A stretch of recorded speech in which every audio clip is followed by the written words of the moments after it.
Bismillahirrahmanirrahim. Rabbi sholli wa yassir li amri wahlul 'uqdatam min lisani yafqahu qawli. Assalamualaikum warahmatullahi wabarakatuh. Wassalatu wassalamu ala asrofil anbiya'i wal mursalin amma ba'du. Segala puji bagi Allah Subhanahu wa taala, Rabb semesta alam yang telah melimpahkan rahmat dan hidayahnya kepada kita semua. Yang terhormat Bapak Dr. Muhammad Juni Bedu, LCMA, selaku dosen pengampu mata kuliah Sejarah Sosial Peradaban Islam, serta rekan-rekan mahasiswa-mahasiswi pasca sarjana pendidikan agama Islam yang saya muliakan. Perkenalkan, nama saya Aninda Apriliana Hasan.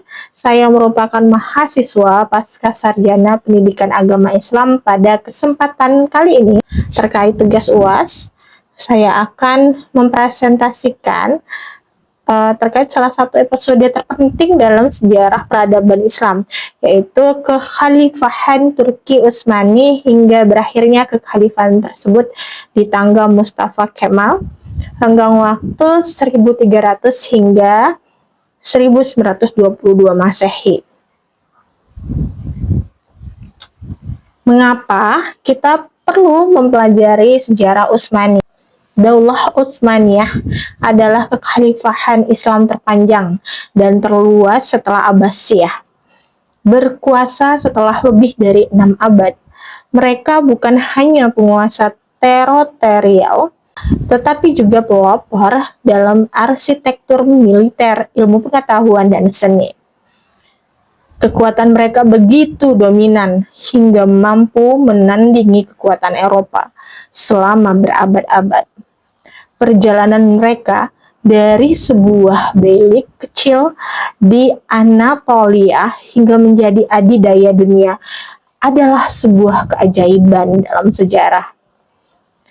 Lebih dari itu, keruntuhan Utsmani pada awal abad ke-20 bukan hanya sekedar akhir sebuah imperium, melainkan juga akhir dari institusi kekhalifahan yang telah menaungi umat Islam selama berabad-abad. Peristiwa ini memiliki implikasi geopolitik dan sosio-keagamaan yang masif hingga hari ini. Kisah Utsmani bermula dari Osman I atau Osman Ghazi sekitar tahun 1300 Masehi di South Anatolia Barat. Mereka adalah suku Oghuz Turk yang berimigrasi dari Asia Tenggara. Kekuatan mereka tumbuh berkat semangat Ghazi, perang suci, dan strategi militer yang brilian.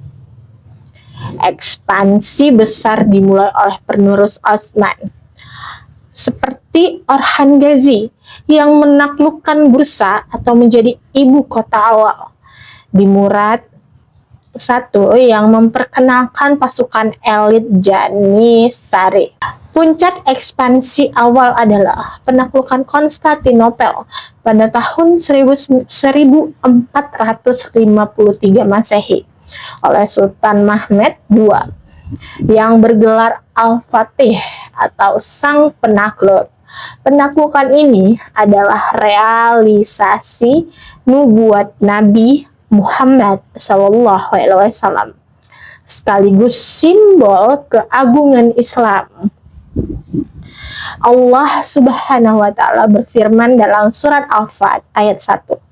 Inna fatahna laka fatham mubina, yang artinya sesungguhnya kami telah memberikan kepadamu kemenangan yang begitu nyata.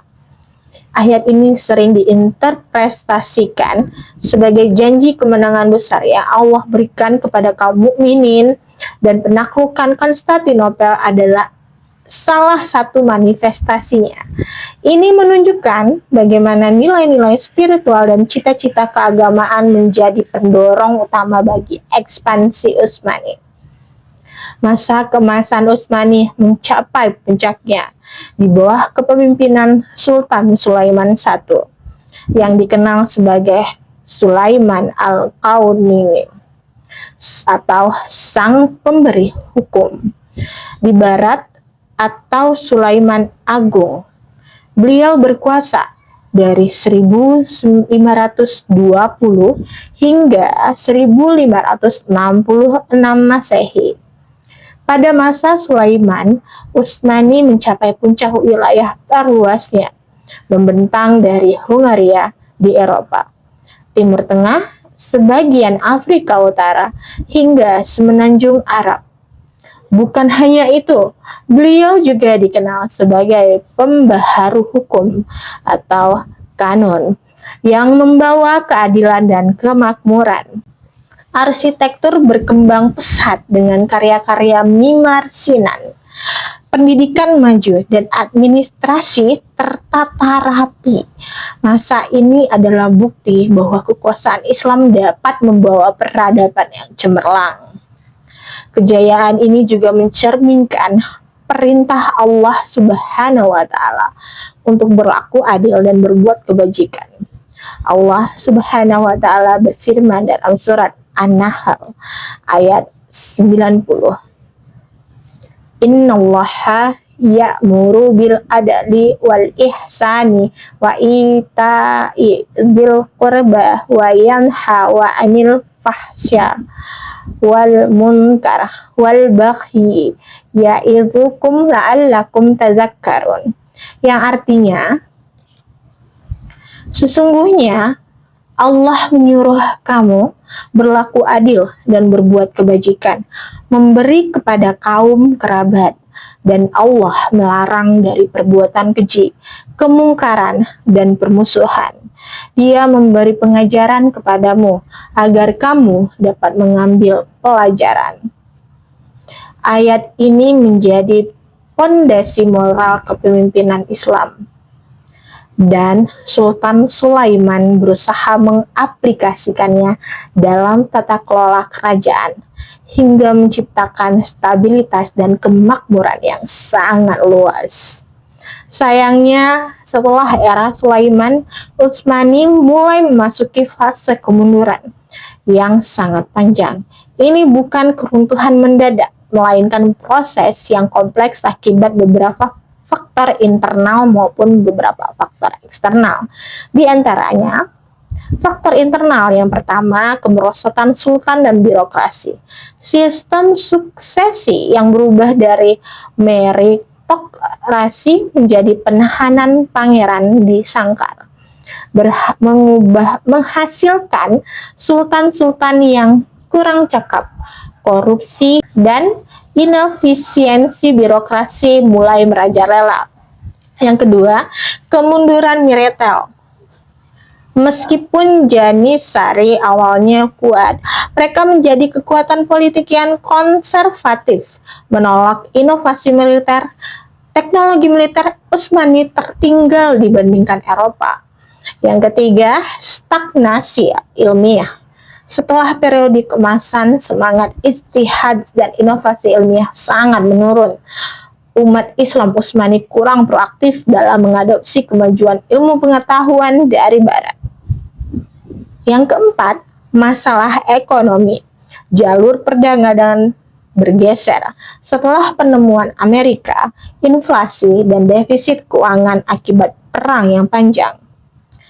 Selanjutnya, faktor eksternal. Yang pertama, kebangkitan Eropa. Eropa mengalami Renaissance, reformasi, revolusi ilmiah, dan revolusi industri. Mereka jauh lebih maju dalam teknologi, militer, dan ekonomi. Yang kedua, agresi kekuatan Eropa. Utsmani berulang kali kalah perang melawan Rusia, Australia, dan negara-negara Eropa lainnya yang menyebabkan hilangnya wilayah demi wilayah. Penyakit Eropa atau The Sick Man of Europe adalah julukan yang diberikan. Nasionalisme di Balkan. Ideologi nasionalisme Eropa merasuk ke wilayah Balkan yang dikuasai Utsmani, memicu pemberontakan etnis Serbia, Yunani, Bulgaria yang ingin merdeka. Menjelang akhir abad ke-19 dan awal abad ke-20, Utsmani mencoba melakukan berbagai reformasi, dikenal sebagai zaman atau periode Tanzimat. Namun, reformasi ini seringkali terlambat dan tidak efektif sepenuhnya.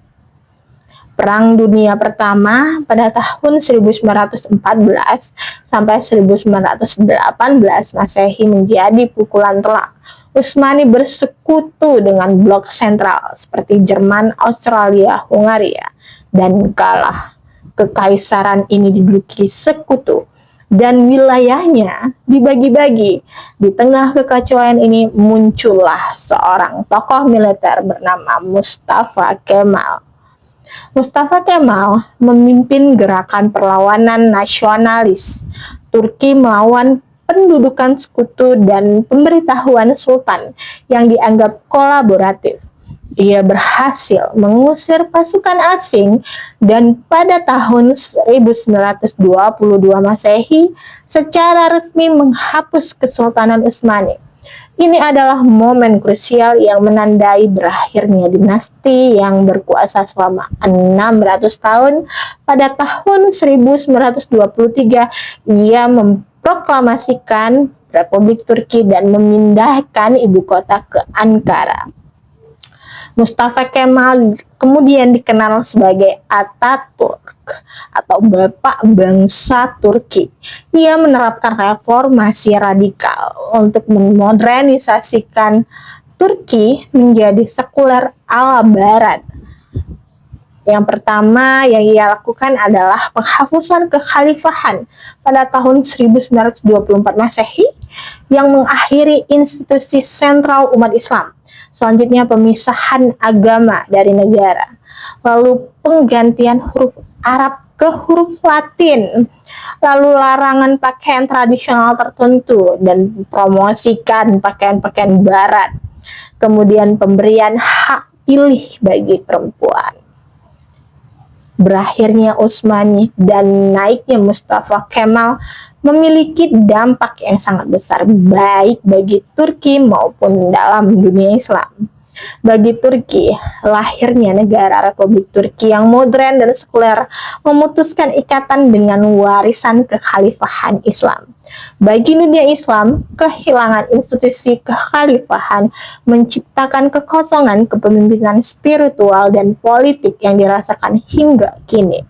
Ini memicu beberapa gerakan kebangkitan Islam di berbagai belahan dunia untuk mencari identitas dan arah baru. Sejarah Utsmani mengajarkan kita tentang siklus peradaban, kejayaan yang memerlukan keadilan dan inovasi, serta kemunduran yang disebabkan oleh stagnansi dan perpecahan.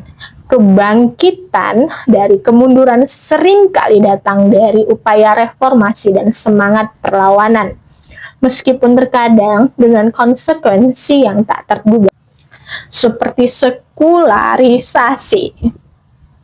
Semoga pemahaman tentang sejarah kisah peradaban Islam ini tidak hanya menambah wawasan, tetapi juga memberikan hikmah dan pelajaran berharga bagi kita sebagai mahasiswa pasca sarjana pendidikan agama Islam dalam memahami dinamika umat dan merancang masa depan yang lebih baik.